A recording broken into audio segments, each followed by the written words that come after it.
राज्यामध्ये तिसऱ्या आघाडीची निर्मिती होण्याचे संकेत मोठ्या प्रमाणात आहेत.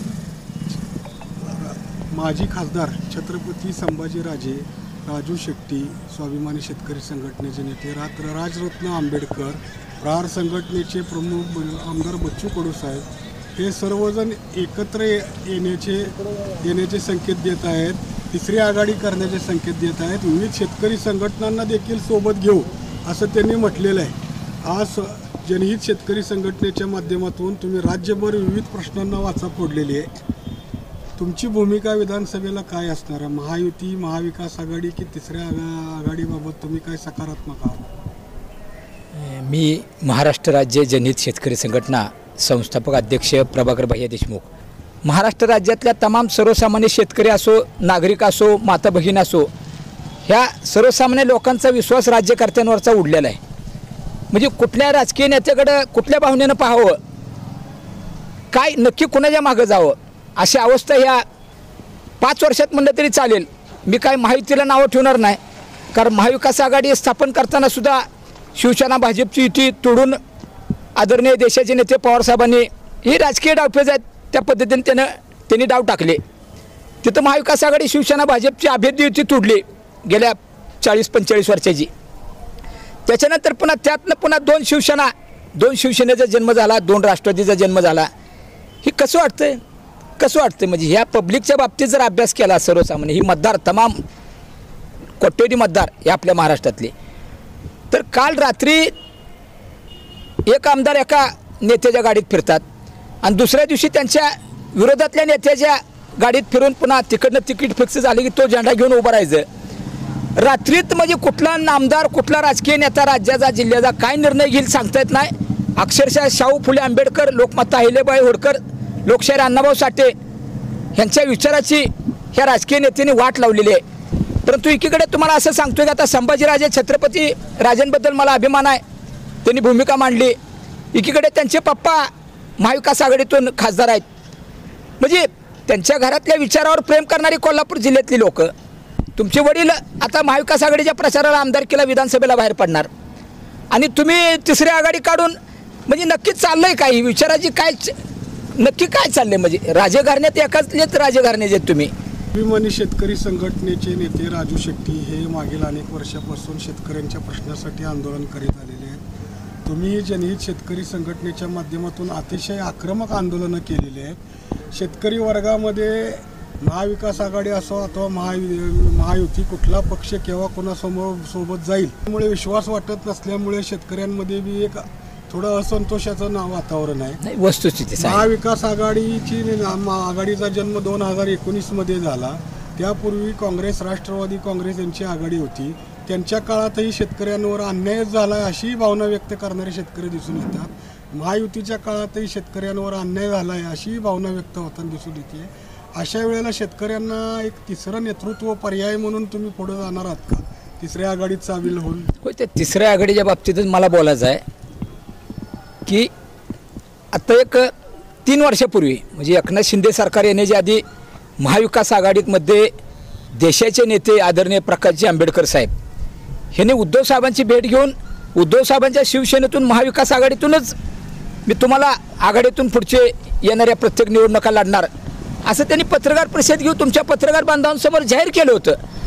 पण जे प्रकाशजी आंबेडकर साहेब सातत्यानं उद्धव साहेबांच्या व्यासपीठावर फिरत होते, भाजपच्या विरोधात त्यांची भूमिका असायची, तेच प्रकार आंबेडकर साहेब जर भाषणं केली त्यांच्या व्यासपीठावरून. मी वस्तुस्थिती सांगणारा कार्यकर्ता आहे, मला कुणाचं देणं घेणं नाही, मला सर्वसामान्य शेतकरी, सर्वसामान्य नागरिक महत्त्वाचा आहे. तर या बाबतीत ही करताना जर अभ्यास केला तर वंचित आघाडीचे नेते प्रकाशजी आंबेडकर साहेब लोकसभा जवळ आल्यानंतर त्यांनी अक्षरशः स्वतःची चूल मांडली. म्हणजे काय नक्की हे विचार कुठं चालले आहेत, काय चाललंय? महाविकास आघाडी सरकारच्या काळामध्ये शेतकऱ्यांचे प्रश्न सहानुभूतीपूर्वक विचारात घेतले होते असं तुम्हाला वाटतं का? तुम्ही त्या काळात ही अनेक आंदोलनं केलेली नाही आणि आता महायुती सरकार तरी सहानुभूतीने घेतं असं वाटतं का? आता कसं झाले माहिती आहे का, ही महायुती असो किंवा महाविकास आघाडी असो, हे जुने गेल्या 40-45 वर्षापासूनचे मातब्बर नेतेच ह्या मंत्रिमंडळात आहेत, अनुभवीच आहेत. भाजप शिवसेनेच्या काळातले 95च्या काळात युतीची सत्ता आली त्या काळातले आमदार आज मंत्री आहेत. इथं महाविकास आघाडी असो महायुती असो एकूण एकच आहे. छाप महायुती आणि काटा महाविकास आघाडी ह्यांनी त्याला नावं ठेवायची.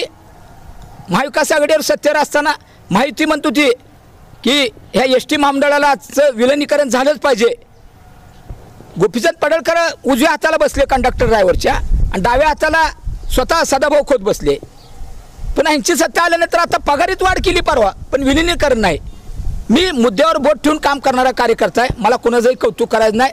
जे सत्य आहे त्याचं कौतुक करणार आणि जे असत्य आहे त्याच्या विरोधात जाहीरपणे भूमिका मांडणार. मोहोळ तालुक्याच्या राजकारणात देखील तुमचा खूप मोठा प्रभाव आहे, खूप मोठा जनसंपर्क आहे. त्याचबरोबर आजूबाजूच्या विधानसभा मतदारसंघात देखील तुमचा खूप मोठा जनसंपर्क आहे. मोहोळ तालुक्याचं राजकारण सध्या अप्पर तहसील कार्यालयाच्या मंजुरीमुळे ढवळून निघाले. आता त्यातील पेनूर, तांबोळे आणि तुमचं स्वतःचं पाटकुल हे गाव अनगर अप्पर तहसील कार्यालयाच्या कार्यक्षेत्रातून वगळले. शासनाच्या एवढ्या निर्णयावर तुम्ही समाधानी आहात का? नाही, शासनाची निर्णय क्षमताच त्यांची राहिलेली नाही. अक्षरशः असं दिशाहीन झालेलं आहे सरकार. मुख्यमंत्री असो, दोन्ही उपमुख्यमंत्री असो, तुम्ही जर या महाराष्ट्र राज्यातल्या 52 अप्पर तहसील कार्यालयाच्या मागण्याचे प्रस्ताव तुमच्या मंत्रालयात शासन दरबारी धूळ खात पडलेत. इकडे उत्तर तालुक्यातले लोक, तिथले नेते लोक अप्पर तहसीलची मागणी गेल्या 4 वर्षापासून करतात. तिथं मंजुरी मिळत नाही आणि येत्या 4 महिन्यात 2 दिवसात सगळे कागद पळापळी करून फाईल तयार केली जाते. ग्रामपंचायतचे गावोगावच्या काय बगलबच्च्याला बोलून बोगस ठराव घेतले जातात. ग्रामपंचायत एकाच्या ताब्यात आणि त्यांच्याच राजन पाटलांनी कार्यकर्त्याला बोलून घ्यायचं, तू प्रमुख आहे, तुझ्याकडे ग्रामपंचायत होती. तो पण त्यानं पण खोटं बोलायचं, ग्रामपंचायत माझ्याकडेच आहे, देतो तुम्हाला. ग्रामसेवक भिवून बिचारा नोकरी जी असते, भिवून राजकीय नेत्याला ठराव देतो, पत्र देतो. असे बनावट काय पत्र त्यांनी गोळा केले आहेत. मी पुरावानिशी दाखवणार आहे 1 महिन्यात. परंतु या बाबतीत मला असं दुःख वाटतं, पाटकुल, पेनूर, तांबोळं बाजूला काढले त्यांनी. आमची भीती आहे त्यांना, परंतु ह्यावरती मी एवढा समाधानी नाही. परवा तहसीलदारसुद्धा आमच्या तांदळ इथल्या किंवा अनगर हे मध्यवर्ती ठिकाणी कुठल्या बेसवर तुम्ही नकाशा बनावट तयार करून पाठवला आहे. राजकारणामध्ये जो संघर्ष समिती आहे, त्या संघर्ष समितीने आगामी विधानसभेला एकच उमेदवार राजन पाटलांच्या उमेदवाराच्या विरोधात देऊ अशी भूमिका घेतलेली आहे. त्या भूमिकेशी तुम्ही सहमत आहात का? नाही, घेतली भूमिका, परंतु सध्या मी त्या बाबतीत बोलू शकत नाही. जसं प्रकाशजी आंबेडकर साहेब उद्धव साहेबांवर फिरले, पुन्हा स्वतंत्र चूल मांडली. त्यामुळे आता जरी संभाजीराजे छत्रपतीने आघाडीचं भूमिका जाहीर केलेली असली तरी माझा ह्यांच्यावरती विश्वास नाही. ज्या वेळेस मी माझी भूमिका समितीने एकच उमेदवार देण्याचा निग्रह केला, शपथ घेतली आहे तशी. ज्या वेळेला अप्पर तहसीलला विरोध करण्यासाठी बैठक बोलवली होती, त्यावेळेला विधानसभेला एकच उमेदवार देऊ म्हणले. त्या भूमिकेशी तुम्ही सहमत आहात का? आता भूमिकेशी म्हणण्यापेक्षा मला सांगा, अनगर अप्पर तहसील कार्यालय ही सर्वसामान्याच्या अडचणीच आहे. आम्हाला नेते लोकांना, सामाजिक कार्यकर्त्याला काय हो, उद्या ज्याला अनगरमध्ये शेतकऱ्यावर अन्याय व्हायला तहसीलदारकडनं त्या अनगरमध्ये त्यांच्या कार्यालयासमोर जाऊन बॉम्ब आंदोलन करणारा कार्यकर्ता मी, रात्रभर झोपून राहील.